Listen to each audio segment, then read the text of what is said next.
Assalamualaikum warahmatullahi. Kak ketok.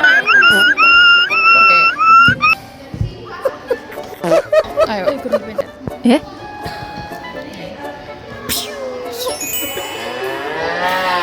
Assalamualaikum warahmatullahi wabarakatuh. Perkenalkan, kami dari kelompok. Oke, mana? Enggak usah nih, langsung aja kan gue sedikit. Ayo.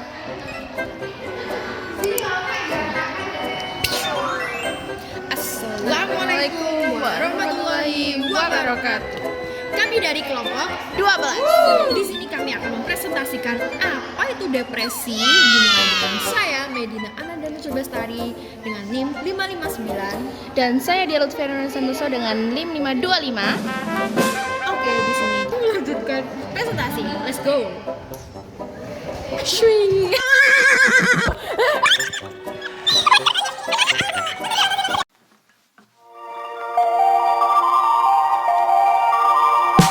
Kita masuk di pengertian. Dr. Jonathan Tresna menyimpulkan bahwa depresi adalah suatu perasaan sendu atau sedih yang biasanya disertai dengan diperlambatnya gerak dan fungsi tubuh. Depresi adalah gangguan perasaan atau afek yang disertai dengan afek disforik, kehilangan kegembiraan atau gairah, disertai dengan gejala-gejala lain seperti gangguan tidur dan menurunnya selera makan.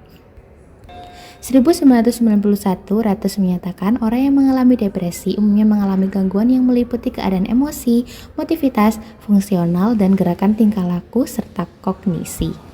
Kita masuk di gejala-gejala. Yang pertama ada gejala fisik, gangguan pola tidur, menurunnya tingkat efektivitas, menurunnya efisiensi kerja, mudah merasa letih dan sakit, serta menurunnya produktivitas kerja. Yang kedua ada gejala psikis, kehilangan rasa percaya diri, merasa tidak berguna, merasa sensitif, serta selalu muncul perasaan bersalah.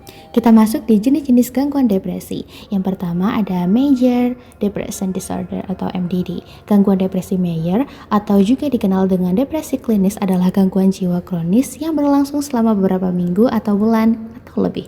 Penderita gangguan depresi Major biasanya dapat mengalami lebih dari satu episode depresif pada seumur hidupnya. Yang kedua ada Persistent Depression Disorder Dysthymia. Orang yang mengalami gangguan depresi persisten atau dysthymia sulit untuk merasa senang bahkan pada saat-saat bahagia sekalipun.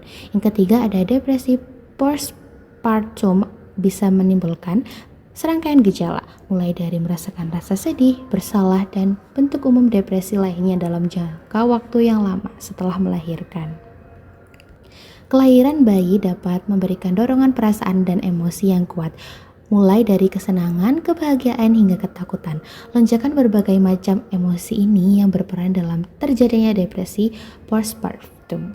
Di keempat ada gangguan dysphoric premenstruasi atau PMDD. Dan yang terakhir ada depresi akibat kondisi medis atau obat-obatan. Selanjutnya ada penyebab depresi yang terbagi menjadi 4, yaitu yang pertama ada biologis, yang kedua genetik, yang ketiga psikologis, dan yang terakhir ada lingkungan. Selanjutnya ada penanganan yang dibagi menjadi 4. Yang pertama yaitu psikoterapi yang terdiri dari 2, yaitu tes kognitif perilaku atau CBT, dan yang kedua terapi interpersonal. Terapi interpersonal adalah jenis psikoterapi yang berfokus pada hubungan interpersonal individu dan dampaknya terhadap kesehatan mental. Terapi ini membantu pasien mengidentifikasi dan mengatasi masalah dalam hubungan interpersonal yang dapat menyebabkan gejala kesehatan mental seperti depresi dan kecemasan. Yang kedua ada farmakoterapi, yaitu antidepresan, yang terdiri dari SSRI, SNRI, dan TCA. SSRI tersebut adalah singkatan dari Selective Serotonin Reuptake Inhibitor atau penghambat penyerapan kembali serotonin selektif. Ini adalah jenis obat antidepresan yang sering diresepkan untuk mengobati depresi dan berbagai gangguan kejiwaan lainnya. Sedangkan SNRI adalah mencegah penyerapan kembali serotonin dan norepinefrin. Yang terakhir ada TCA. TCA adalah golongan obat antidepresan yang pertama kali dikembangkan. Obat ini dikenal efektif tetapi cenderung memiliki lebih banyak efek samping dibandingkan antidepresan generasi terbaru. Yang ketiga ada perubahan gaya hidup seperti olahraga, pola tidur teratur, dan makan makanan yang bergizi.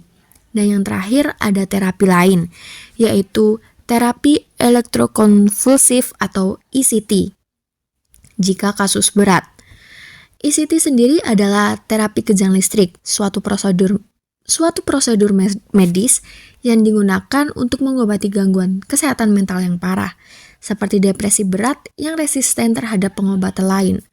Nah, prosedur ini melibatkan pengiriman arus listrik ringan ke otak yang menyebabkan kejang sedikit, yang kemudian membantu meredakan gejala kondisi mental tersebut. Yang terakhir ada pencegahan dan dukungan yang dapat kita lakukan untuk membantu orang-orang yang memiliki penyakit depresi. Yang pertama ada mengedukasi dan memberikan kesadaran tentang bahwa kesehatan mental itu sesuatu yang sangat penting. Yang kedua ada lingkungan yang suportif. Seperti yang kami jelaskan sebelumnya bahwa lingkungan juga menjadi salah satu penyebab orang-orang memiliki penyakit depresi. Maka dengan adanya lingkungan yang suportif dapat mengurangi penyakit depresi. Yang ketiga ada konsultasi rutin jika memang sudah memiliki riwayat depresi. Dan yang terakhir yang dapat kita lakukan adalah tidak menstigma penderita depresi.